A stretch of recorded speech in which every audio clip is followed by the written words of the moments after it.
All right, so welcome to this week's Unikernel application spotlight. This week we're looking at APISIX. I think I cut this package like almost half a year ago, and I had it on my list to spotlight, and for whatever reason, it just kind of, it never happened. And so I was poking around at a few projects this morning, trying to figure out which one we wanted to look at.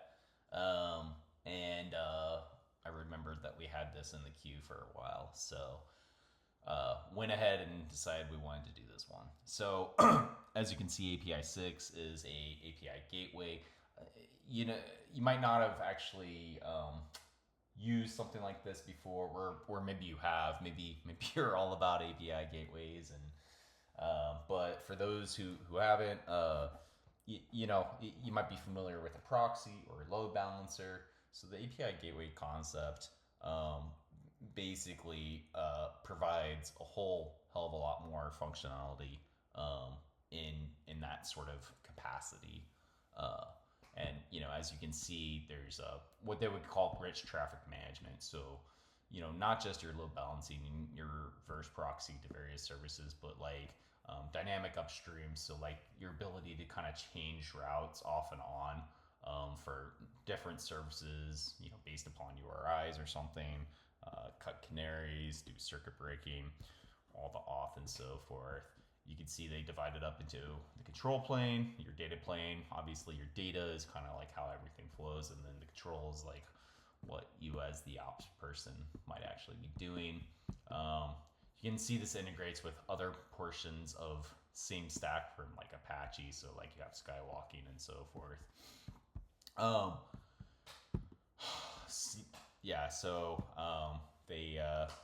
They talk about their latency and their queries per second and so forth. They're plug-in hot loading. The architecture. So essentially, API6 has a ton of plugins, and it's built on this kind of core, which is built on OpenRusty. So what is OpenRusty? OpenRusty is basically Nginx, but it's heavily extended with the Lua runtime for like kind of dynamic scripting with Lua. So Lua is obviously a great little language when it comes to doing, scripting related purposes, and it's fast, which is why it probably pairs pretty well with that. And of course, OpenRusty is based on Nginx, so it's like this project is based on this and it's built on that, and it's a couple layers deep of projects that essentially at the end of the day we're really talking about Nginx, right? So that's what it has. Now, when we talk about like the whole kitchen sink and so forth, it really is feature filled. So you can see like right off the bat, protocols. Obviously, your TCP, UDP, but then we have things like MQTT, we have gRPC, we have HTTP 3, things like that. We also have when it comes to dynamic, being able to rewrite responses and do mirroring, traffic splitting, and so forth. If you look at the auth, you got JDBT, you got basic auth, you got WUF RBAC. I don't even know what the hell WUF RBAC is. I can guess, but you got different IDP providers. On the APM side, you got Zipkin tracing, you got skywalking, you got all this sort of stuff. All these different exports. So it is pretty feature filled. Now, you can grab the package here, and like I said, I did this about 6 months ago. So it does use etcd for storing some metadata. So let's go ahead and get that guy running first. And this is actually an old etcd, so it could probably use a bump. I mean, hell, API6 could use a bump since I haven't cut it for a while. So we'll go ahead and pop it up. It listens on 9080, 9180 for this demo purposes anyways.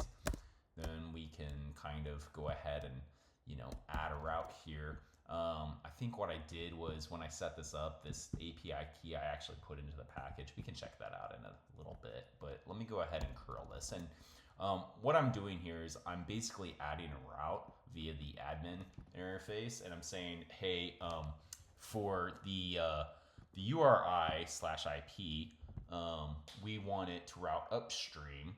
We want it to route upstream to HTTP bin, which basically returns the IP in a JSON format, right?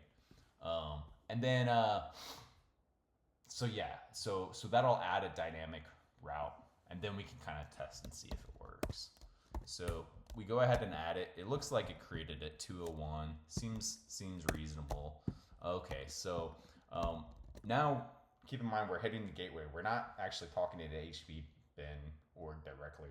We're gonna go through this IP, and I'm just gonna pipe it through JQ because it's, yeah. Okay, and so now I can kind of see, you know, the IPs, and obviously this is my actual public. This does change, by the way, and then the private, which is kind of what it's listening in on there.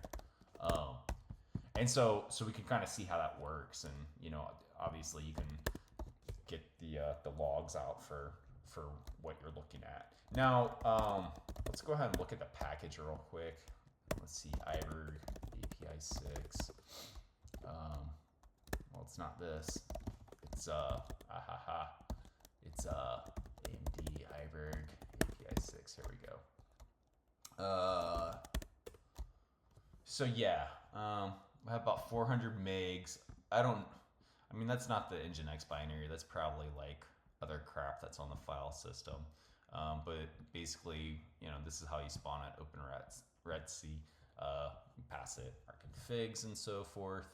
Let's see what, it's some stuff in here. Yeah, we got all the WASM plugins and so forth. So let's see what's in Etsy. So we have our certs. Looks like I had to put in some fake creds or something. I'm not sure. This is probably just some other libraries. So yeah, these are some other libraries and pod files for OpenRetC. As you can see, some certs.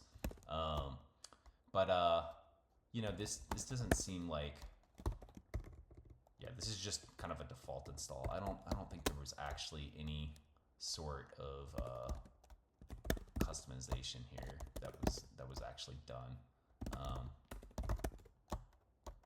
Yeah, I think the this guy, this YAML file, yeah. So this is you know, obviously what we got created, our config. So as you can see, it's quite extensive. So yeah, okay. Here's that key that I added, basically for deployment. Then admin key.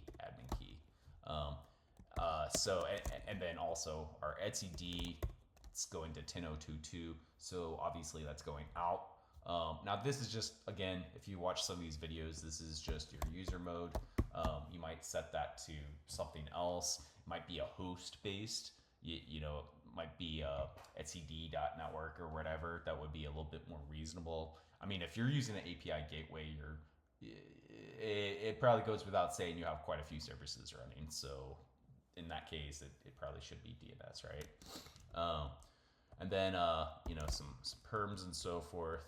But yeah, I mean, if you just control D down this thing, it is quite extensive, as you can say. So I think, you know, projects like this, I think they're really meant for bigger, larger teams, like you know, people with not just a few services, but like also quite a few different engineers working for them, because that's where you actually get the power. You know, if you're one person, it might not be the best choice for you, but if you have many projects and many you know, engineers, then it might be a good choice. But this was APISIX running as a Nanos Unikernel, and we'll catch you next time.